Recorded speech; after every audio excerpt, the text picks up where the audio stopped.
Welcome back to Grow Your Own Vegetables, where our trusted teaching partners help you grow real food in any space, in every season. What if you could put fresh, homegrown food on your plate in just 7 days? No yard, no experience, not even a sunny window. Just a small space on a kitchen counter and one simple weekly routine. What you're about to watch is part 1 of a live talk Stacey Murphy gave at one of our past Grow Your Own Vegetables events, organized for gardeners just like you. Stacey is a master gardener who has taught this gentle approach to thousands of students on 6 continents. In this first part, Stacey shares the small indoor garden that started it all and the simple 7-day routine that gives you fresh greens year-round, no matter where you live. For more information, free resources, and gentle guidance, you can find us at growyourownvegetables.org. And to grow alongside other gardeners just like you, join our free community at gyov.org. Settle in. You're going to enjoy this. You can put fresh, homegrown food on your plate in that you're immensely proud of in just 7 days. Wow. Maybe if I could read right now. I'm just so excited for you all. Sometimes I have a hard time reading the screen. So in just 1 week from now, you could have homegrown food on your plate. Wouldn't that feel like a miracle? This absolutely changed my life back when I was first getting started. So as a kid, here's a cute little photo of me as a kid. I felt so disconnected. Sorry, let me back up. So this is me as a kid. But years ago, when I was in Brooklyn, I felt so disconnected from my fresh food. And I started craving that hand-picked garden fresh food that I remembered from my childhood. And this is my mom's garden here. But here's the deal. It felt so out of reach because I was thinking about gardening, but I was living in this tiny studio apartment in Brooklyn with barely any light and no yard. I was also super busy. Like I mentioned earlier, I was working overtime, 60 hours a week. And did I mention that it was winter in Brooklyn and extremely cold outside? So I kept complaining that I wanted a garden, but I had no time to find a garden space. So much so that my friend finally said to me, "You talk about this all the time." And she said, "Why don't you just set up a little indoor garden to get yourself started? And maybe it will help you take away that sadness until you find an outdoor growing space." And wow, why didn't I think of that? I don't know. But frankly, I was so fixated on wanting the outdoor garden that it never occurred to me that I could get started right away with the space I had. So I did some research. I started growing a couple fun things. That winter, I grew several trays of arugula, mustard greens, spinach, and basil so that I could enjoy salad all winter long. So I grew them indoors on my shelves. And I have to say, there are a lot of fun salad greens to grow. So you get to decide which exciting flavors you're going to pair together for your perfect salad. This is why homegrown tastes so good. So no more wimpy tasting greens. These are packed with flavor, the kind of salad that you simply mix in with a little bit of orange or a little bit of oil and salt, and it tastes amazing. But the most miraculous thing to me were the shoots, pea shoots and sunflower shoots. These made me so happy. I was growing trays of these indoors during the winter. And I was like, why didn't I do this sooner?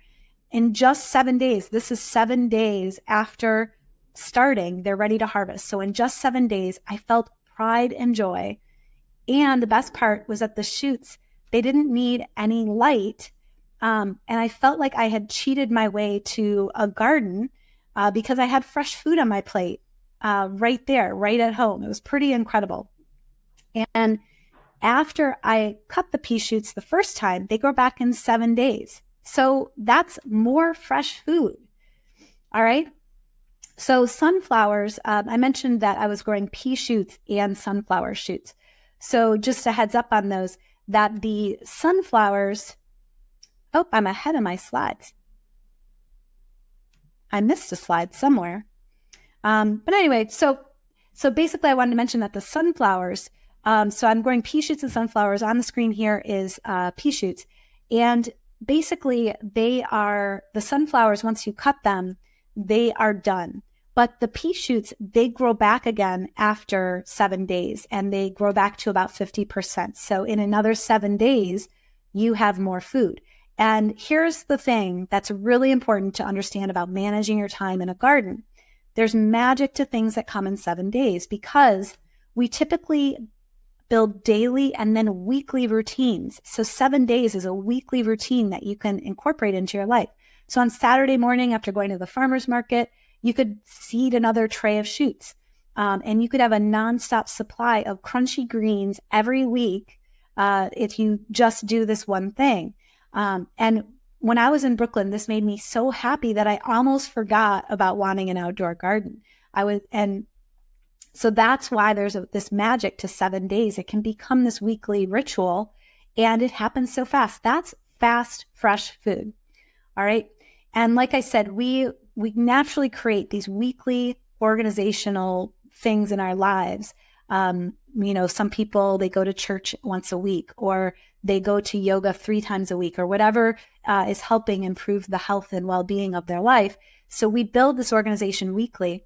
It helps us to simplify the chaos of living day to day. So to help you organize your life, you might have a typical Monday activity, Tuesday activity, and then planting seeds could be one of them. And it just takes you a couple minutes. Now, we also have daily habits like brushing our teeth. And you can make your simple garden a daily habit too. So if your shoots, if they're sitting on a countertop, you're going to see them daily, and you're going to remember to mist them in the morning. It's going to become like second nature, like brushing your teeth. And when your greens are the right size for harvest, then they're right there waiting for you. So planting seeds is just a weekly habit. And misting a couple trays is simply a morning ritual. And then harvesting your greens each meal, whenever you're ready to harvest it, it's right there waiting for you. So gardening could be a habit that takes you just a couple of minutes each week. Now, you might be thinking, growing shoots, it's not gardening. I get it. My brain, it was so focused on an outdoor garden too. But here's what I realized. When you realize this one simple fact, your whole world changes, all right? So your garden, it can be whatever you want. It can be wherever you want. And you are setting the rules. Whatever growing style makes you happy, you are gardening.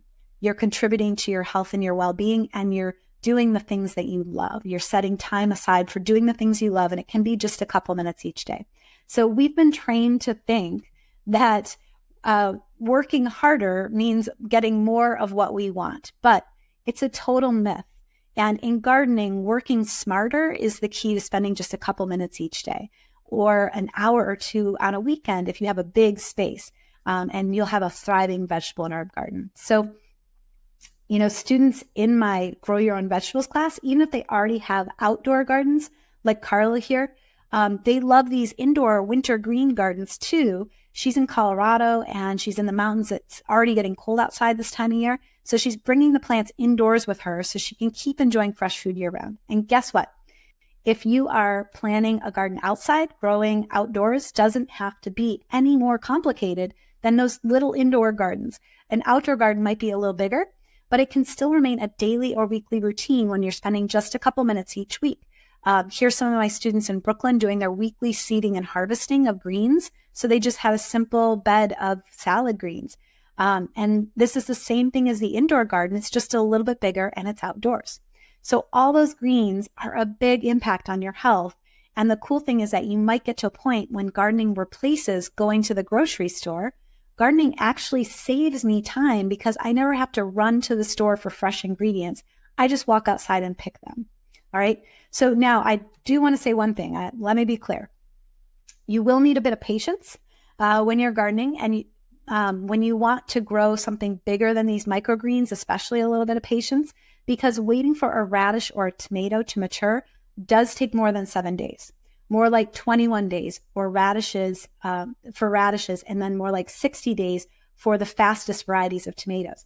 And so I can't make those things instantaneously grow in your garden, and neither can you, but you'd be surprised how little you actually need to do each week once you have created a healthy ecosystem for your precious plants to thrive. So I'm not talking about completely ignoring your plants. That doesn't end well. But while you're waiting those 21 days for those radishes to come in, you're not actually doing a whole lot of work. All right. So that is one way to simplify growing food. You can put fresh food, homegrown food, right on your plate in 7 days. It's pretty miraculous. All right. If you want to watch the full video about how to grow your own vegetables in minutes a week, check the link in the description. If you'd like more guidance on growing fresh, flavorful greens, even in small spaces, Stacey has put together a simple guide for you. You can download it for free at growyourownvegetables.org/growyourgreens. The link is in the description below. And if you'd like to keep learning alongside other gardeners just like you, we have a wonderful free community waiting for you. You can join us at gyov.org. Thank you for spending this hour with us. We'll see you next week.